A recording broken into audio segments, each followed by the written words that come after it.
ask them to release today. Thank you, Lord. You can sit, lay, stand, however you want to receive. Just go ahead and keep receiving.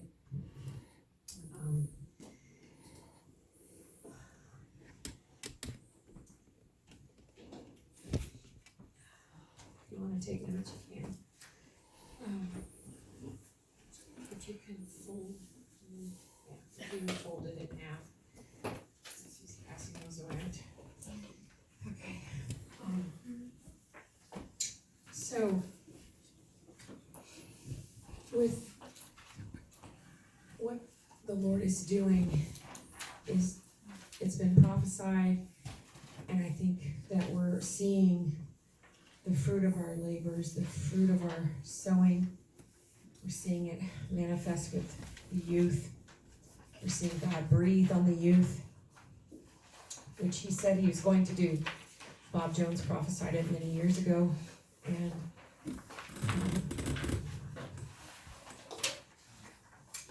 so I feel like he's saying to us to get ready. To get ready. To get ready. Oh, to get ready. So, in getting ready, what does that look like? Do you know how to share your testimony? Do you know what your testimony is? So, we're going to start working on that process. I'm not going to get through it all tonight, but we will start on that process.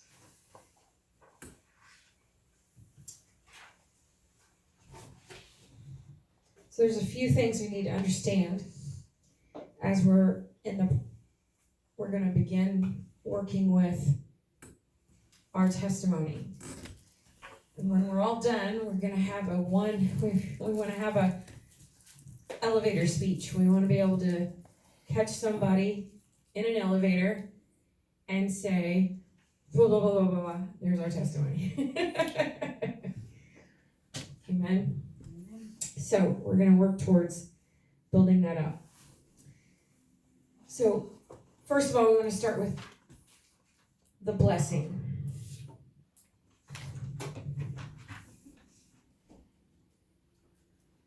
So on the outside of that handout, you can make notes because it's not written down anywhere. What is the blessing? The blessing is a life-changing gift given in a special setting or a special season of time with a combination of 5 major elements. So what is a blessing? A blessing is a life-changing, gift-given, special setting or season of time with 5 special elements.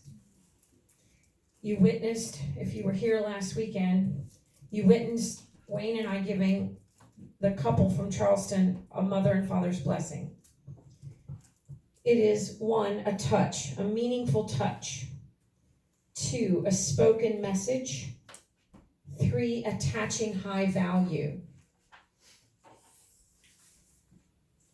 4, a special future, which is tied in with our strengths. A special future. And lastly, a genuine commitment. Jeremiah 29:11, you know it, plans. For I know the plans that I have for you, to give you a future and a hope. Deuteronomy 7:6, you don't know that one probably as well. For you are a holy people to the Lord your God. The Lord your God has chosen you. Say, I am chosen. To be his people. To be a people for his own possession out of the peoples who are on the face of the earth. You have been chosen to be his own possession out of all the peoples who are on the face of the earth.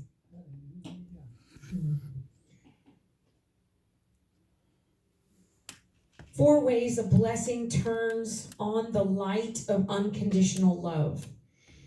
It says clearly to a person, I choose you. When you're blessed and someone comes up to you and they give you a blessing. Somebody reported last weekend that their coffee got paid for or their meal got paid for or something. It says, I choose you. I bless you. It says, it surrounds a person with an inner layer of protection. It can become a powerful rite of passage. When you know you're chosen and you know you're protected, then you have a confidence, right? And lastly, it's a primary vehicle to illustrate a person's strengths.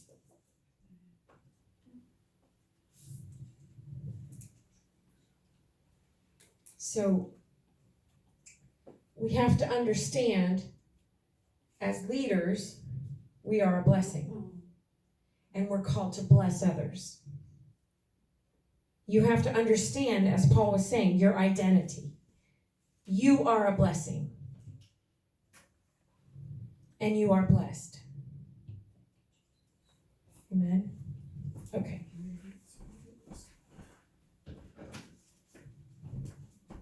Take one and pass it around.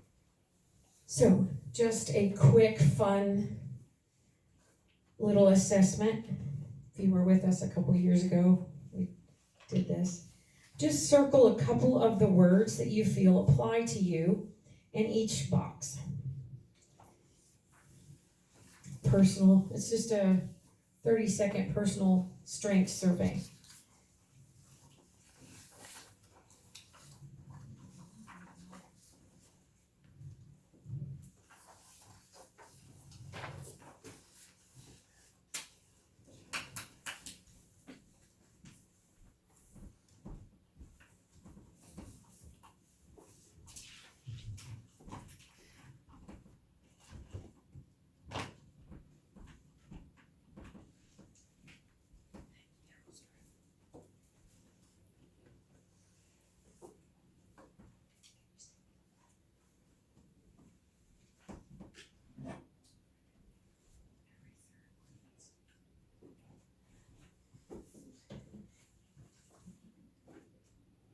So, if you're under L, taking charge, determination, assertiveness. If you're under O, fun, loving, likes variety, enjoys change. G, you're adaptable, loyal, even keel, enjoys routine. B, discerning, detailed, reserved, precise, inquisitive.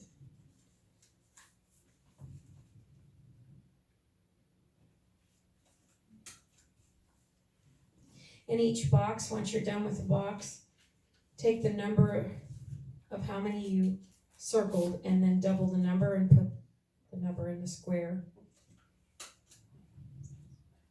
And then you can chart at the bottom your numbers.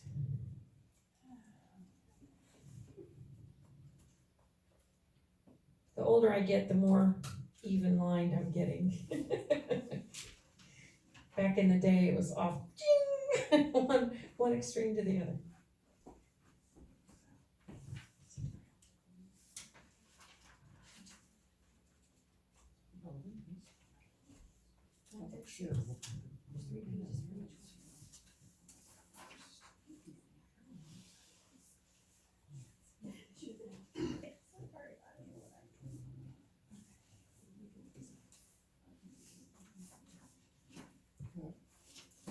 Okay, somebody who's done, let me hear what you circled.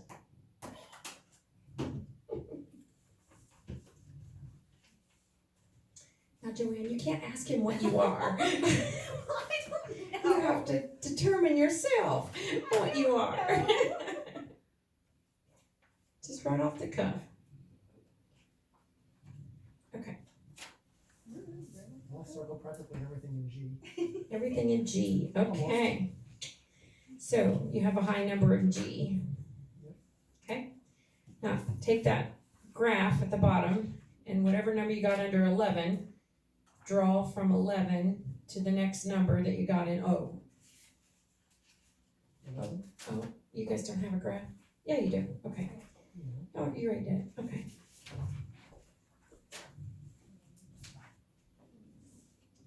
Then you can see your strengths. It's not something you have to sweat over, it's just first initial immediate thought. Bam, bam, bam.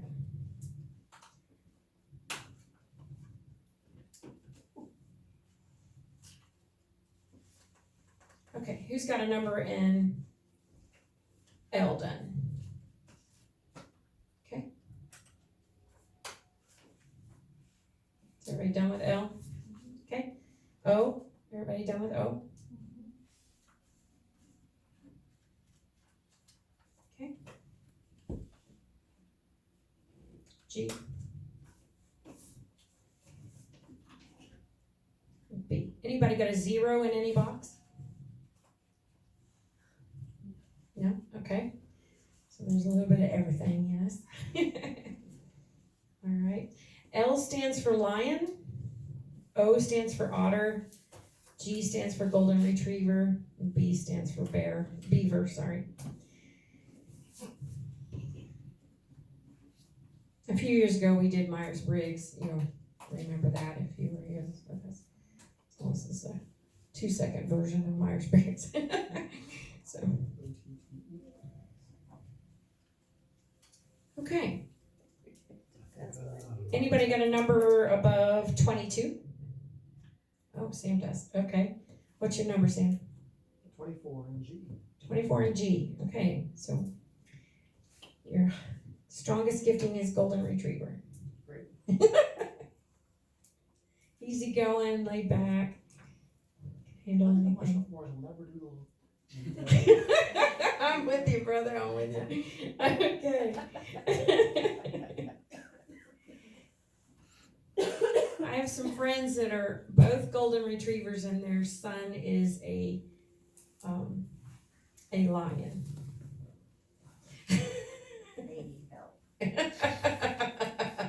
Yes. Guess who rules the roost? Okay. Anyone else? Tanya, what'd you get? What's your high score? 14. In what box? Oh. Otter. Okay. Motivator, creative, fun-loving. All right. And what's your lowest score? 10 and lion. Okay. All right. So an otter and a lion. Like to have fun, like to be in charge. They're right. Goal driven. High and low is only 10 to 14, 14 to 10. So very balanced. Yeah, absolutely. Absolutely. I got 24 down to 2. Okay. Paul and Gloria, Yep. what's your high score? L and O are the same. Okay. Low. What was the otter? The O? The O is otter. Sagamon. I'm really low in all. I And thought I otter. was gonna be 0 there, but I looked again and I did get 4 points. Okay. What's your high point? My high one is the beaver. Oh, okay. Big surprise there. All right. And Gloria, what's your high one? The lion and the otter are the same. Oh, so they're both your high. They're tied. Okay. All right. How about you, Jeff? What's your high one?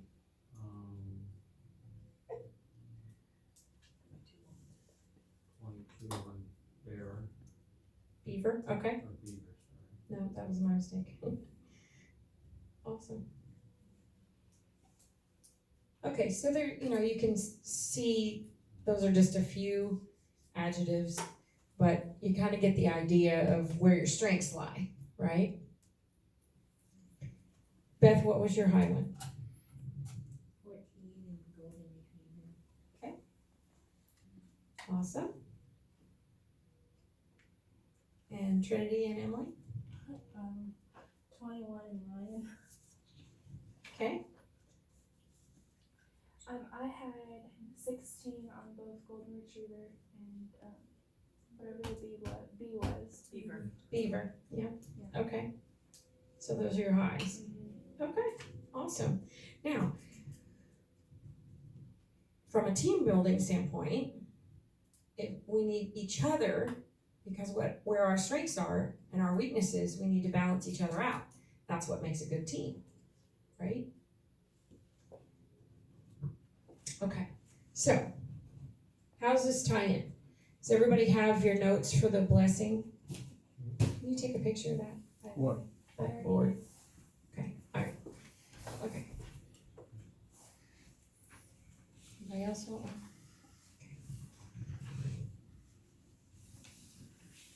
Okay, so the blessing brings a receiving of and communication of unconditional love.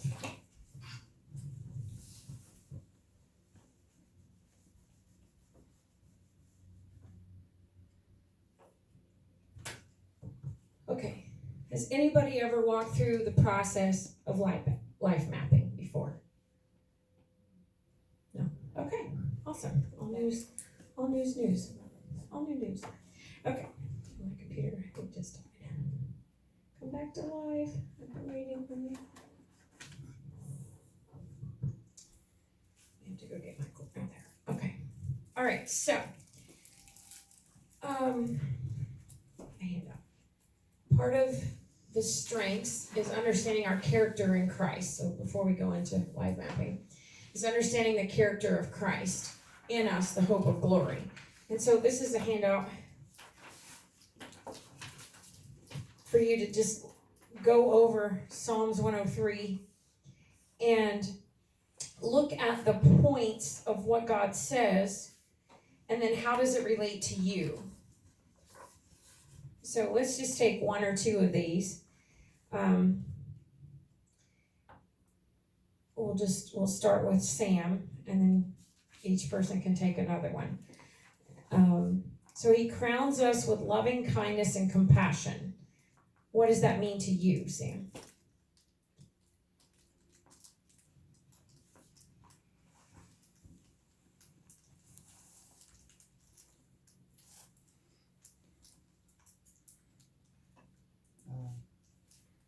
I can't get away from his love.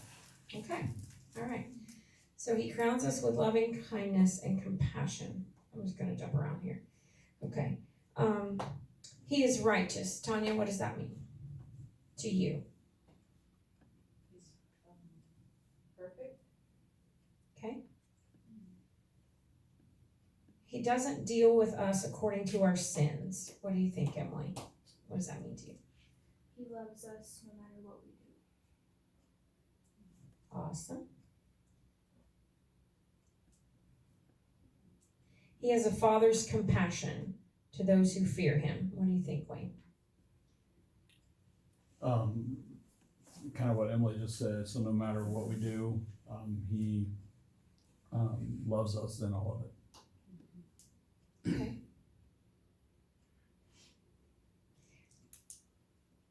Paul, how about he is aware of our mortality?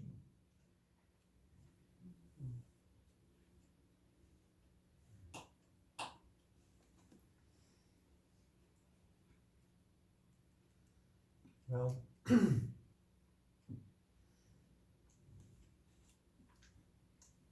me, that means he knows us.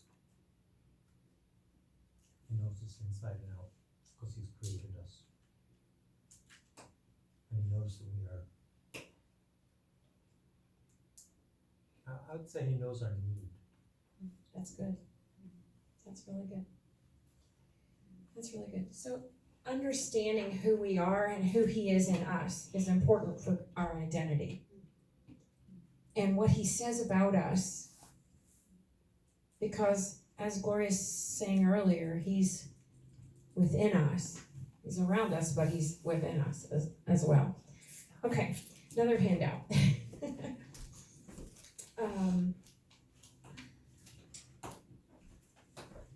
We killed a tree today. Lord, plant one in its place.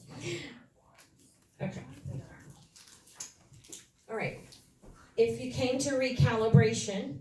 Take one of those and pass it around. You are familiar with the handout that's being passed out. It was part of our PowerPoint. So I kind of introduced you just a little bit to life mapping back then. So,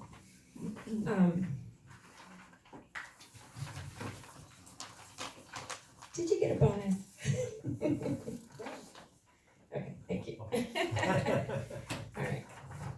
Okay, so remember, for those of you who aren't here, we'll go over it, but just remember, Isaiah 28:10, for precept must be upon precept, line upon line, here a little, there a little. And James 1:15 says, after desire has conceived, it gives birth to sin, and sin, when it is full grown, gives birth to death.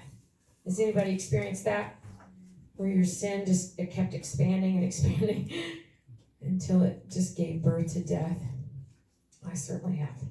Romans 12:2, do not be conformed to the pattern, everybody say pattern, of this world, but be transformed by the renewing of your mind, and you will be able to test and approve what God's will is, his good, pleasing, and perfect will. You will be transformed by the renewing of your mind. So how do we change?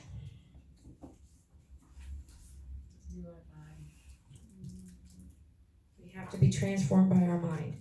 So our mind is the determining factor when it's submitted to the will of God, right? Okay, so remember this chart, it says experience. We have an experience, then we have a belief system. So somebody comes to the group, the prayer group that Trinity's having, and they have an experience. Then they create a belief system. And out of the belief system, they make a decision. I like this prayer group. I think I'll come back. Or I don't like what they did. It was scary.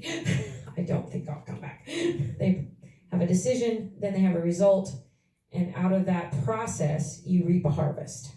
Your experiences determine your beliefs determine your decisions determine your results, and what are 2 or 3 new experiences do we need to have to create new beliefs to drive new decisions that will equal new results? So if we want something we never had, you've heard me say that before, we got to do something we've never done, right? Okay. Everybody understand that part? How we get to our decisions? Okay. All right. Now we're going to kind of go into this life mapping. I introduced it at the meeting. And so you take your life and then you begin to map it out. Why do we want to map it out? Because to have a testimony, you got to know what's happened. You got to know what you've overcome. You got to know what God's done in your life.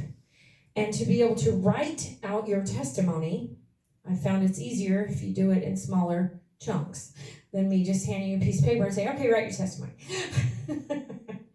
So,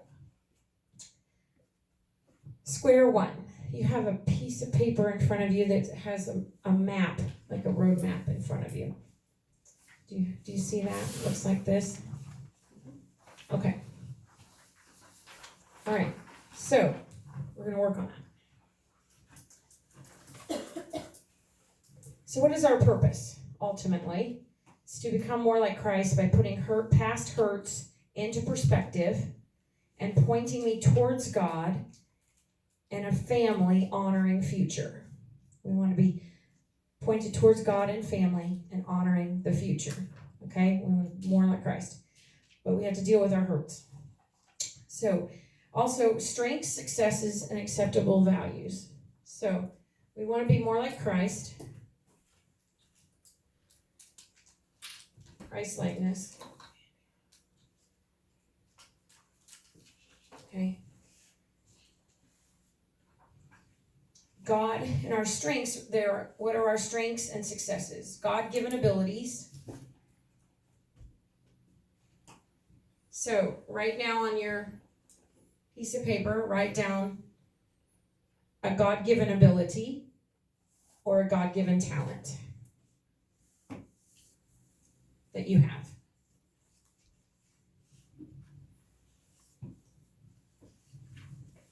Could be a desire.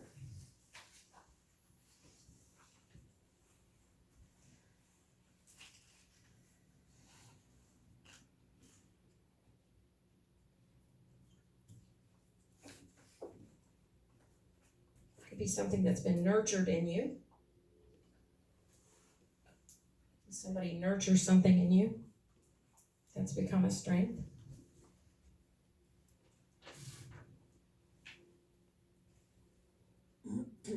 Now, you just took a test, so I know you have answers. Amen.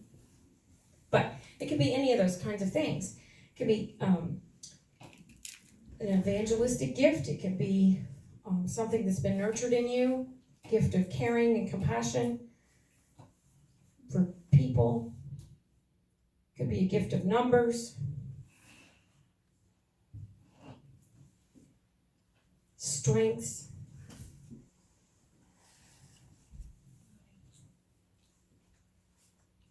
Blessings, Jeff.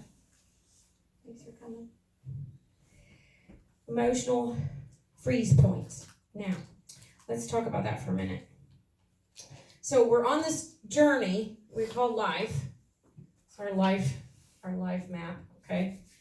0 to 80. Let's make it 120. What the heck? 120.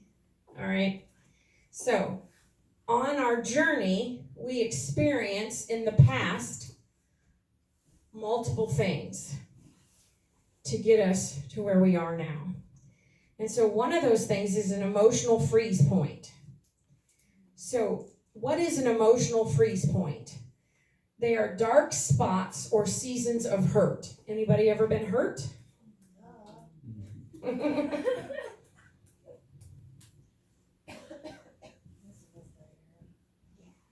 Okay, so put down 3 things that are like the most critical hurt places that you've experienced in your life. That's called a freeze point. What are some characteristics to help detect what a freeze point is? Pessimism, procrastination, or it causes you to play God and you judge other people.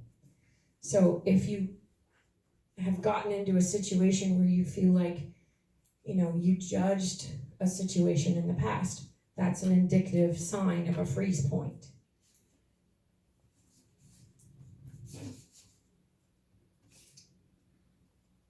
Pessimism, procrastination, or judgment.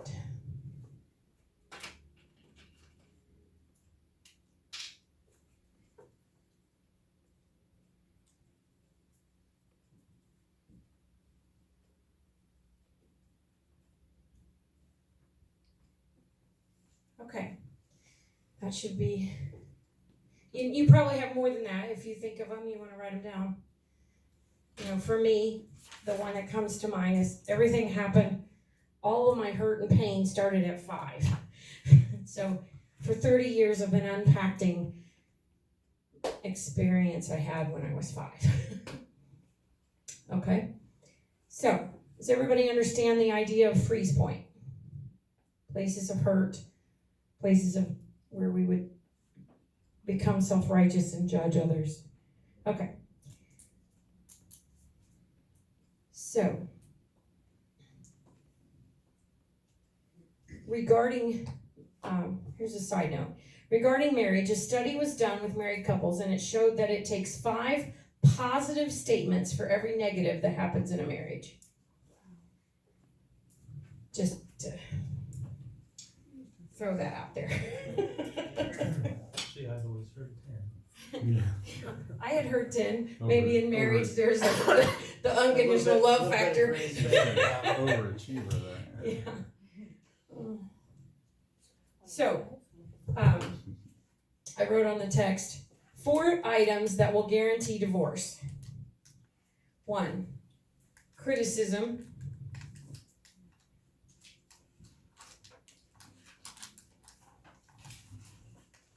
2, contempt.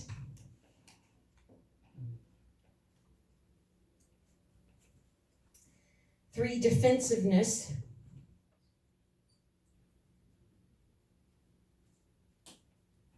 'Does anybody know why that's on there? And 4, rigidity.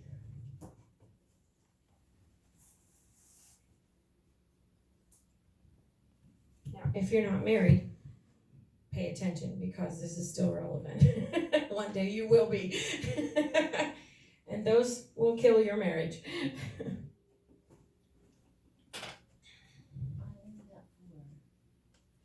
Rigidity. And this is for, Criticism, contempt, and defensiveness. Yeah, that's 4. There's only 4. These items work like a cyclical force, driving couples down in a downward spiral. Now, if you took the class we taught earlier, love your neighbor, love and respect, you can get on the crazy cycle that way, and then there's a way to get off the crazy cycle. Do you guys remember how to get off? How do you get off the crazy cycle? Whoever sees himself or herself as the most mature makes the first move and says, I'm sorry. There you go. We're teaching through it right now. It's fresh on their mind. I don't have to remember from last I don't know year. if I could have quoted it that well, so.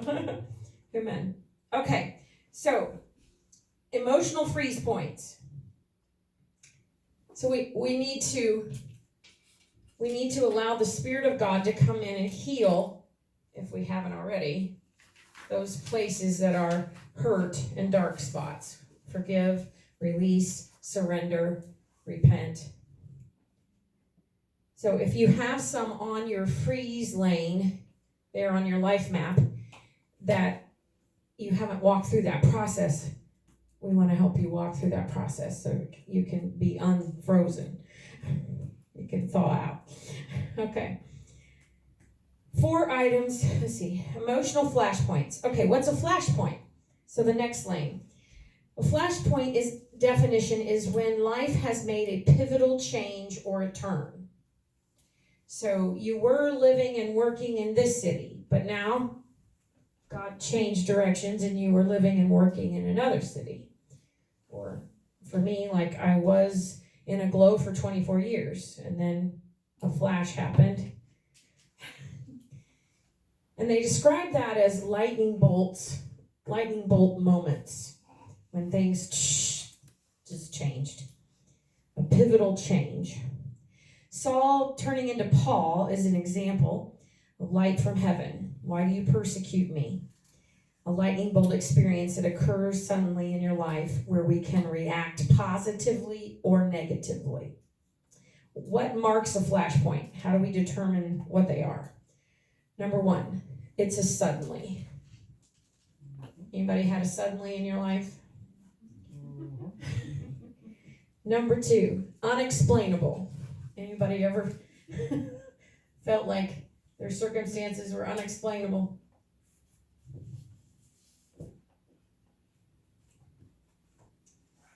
I had a job that the Lord gave me on the spot, and then all of a sudden he told me to quit. I just thought that was the devil. Get behind me, devil. I was like, this is not explainable. Flashpoint. Number 3, unplanned.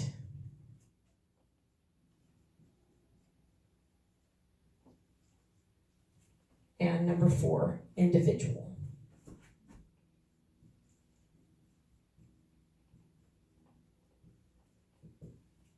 So that's determining flashpoints.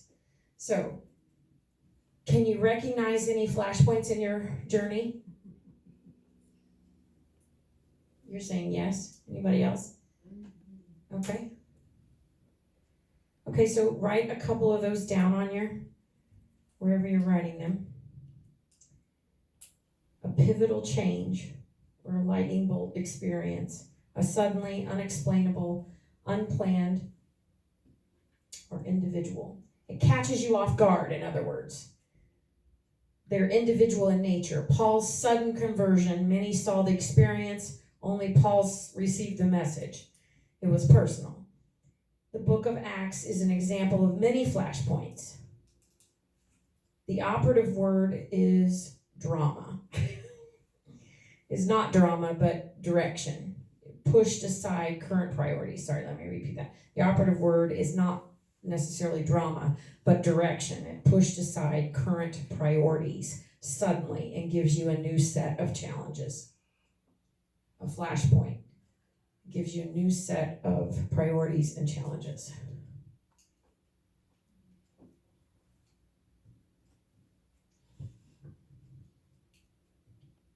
Okay. Am I going too fast? Okay. All right. Then the next one, so freeze point is like you're driving down the lane and you come to a stop. Flash point, you got lightning bolts and the arrows broke. The next one is major transitions, which is called change. Major movements in your life that are often outside of your control, that usher in a new season of life, or a new way of relating, or a closing off of the old. Often could be rites of passage, baptismal. Jewish boy goes through bar mitzvah. How well do you determine and deal with the new set of rules that you've been handed? So it's a way of relating or a closing off, a rite of passage, major transition, ushering in a season or ushering out a season.